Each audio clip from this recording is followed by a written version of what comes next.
मैं एक भारतीय नारी आज आपके सामने भारत में नारी के द्वारा कायदे का कैसे कैसे दुरुपयोग किया जाता है वो हम एक कायदा निष्णात एडवोकेट के मुंह से सुनेंगे।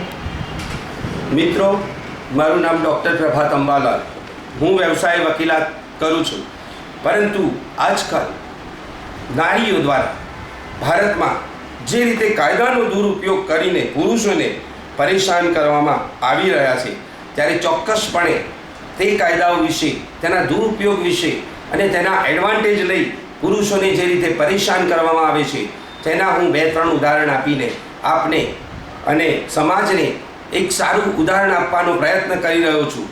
જેમાંના એક માનવ શર્મા કે જેઓ મુંબઈ મહારાષ્ટ્રમાં રહેતા હતા, પેટ્રી સોલાપાલી કે જેઓ કર્ણાટકમાં રહેતા હતા અને અતુલ સુભાષ કે જેઓ આંધ્રપ્રદેશમાં રહેતા હતા, તેઓના નારી દ્વારા પીડિત હતા અને આવી નારીઓ દ્વારા પીડિત થઈને તેઓએ પોતાનો જીવ ગુમાવ્યો છે, આત્મહત્યા કરી છે। આ તો 3 કેસ વિશે મેં વાત કરી।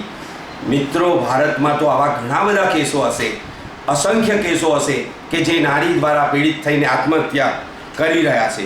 હાલમાં આવી જ નારીઓ દ્વારા 125 ડોમેસ્ટિક વાયોલન્સ કરીને ખોટા કેસો કરીને પુરુષોને ફસાવવામાં આવે છે। હાલમાં આજકાલ આપણા મુખ્યમંત્રી શ્રી હર્ષ સંઘવી સાહેબ એક વાક્ય બોલી રહ્યા છે કે કાયદામાં રહેશો તો ફાયદામાં રહેશો। મિત્રો, મારે આપણા ગુજરાતના શ્રી હર્ષ સંઘવી સાહેબને એટલું જ જણાવવાનું કે એવો કાયદો લાવો કે જે પુરુષને પણ ફાયદામાં રાખે।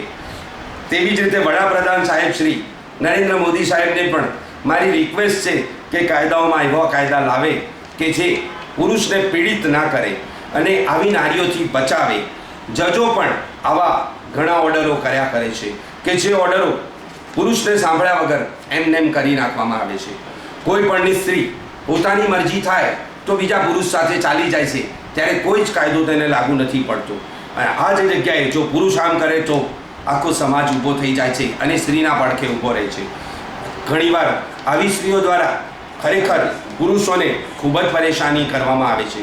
હું મારી જ વાત કરું, મારી પત્ની દ્વારા દર મહિને 15,000 રૂપિયાનું ભરણ પોષણ લેવામાં આવે છે। મારી પત્નીની ઉંમર મારાથી 20 વર્ષ નાની છે, કાર્યક્ષમતા પણ એની મારા કરતાં વધારે છે, છતાં પણ જજ સાહેબે ઓર્ડર કર્યો છે માટે હું આપી દેવા બંધાયેલો છું। જો હું ના આપું તો જજ સાહેબ મને જેલમાં મોકલી દે। એના અનુસંધાનમાં મેં હાઈકોર્ટમાં પણ રીટ કરી છે, હાઈકોર્ટમાં પણ કેસ પેન્ડિંગ છે, હાઈકોર્ટ પણ મારું એટલું જલ્દી નિર્ણય નથી આપી શકતા। હાલમાં મેં મારી પત્નીને 6 લાખ રૂપિયા સુધી આપી દીધેલા છે। શું મારે પણ આત્મહત્યા કરી લેવાની? હું આટલો કાયદાનો જાણકાર હોવા છતાં પણ આવી નારી દ્વારા પીડિત છું। નારીઓ ઘણા બધા કેસોમાં આવા કાયદાઓના દુરુપયોગ કરીને પુરુષોને પરેશાન કર્યા કરે છે।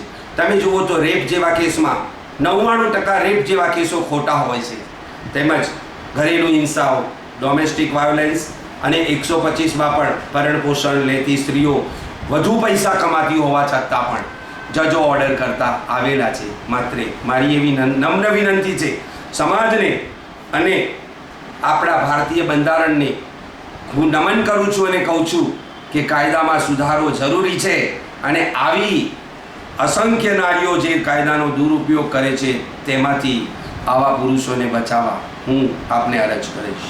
જય હિન્દ, જય ભારત।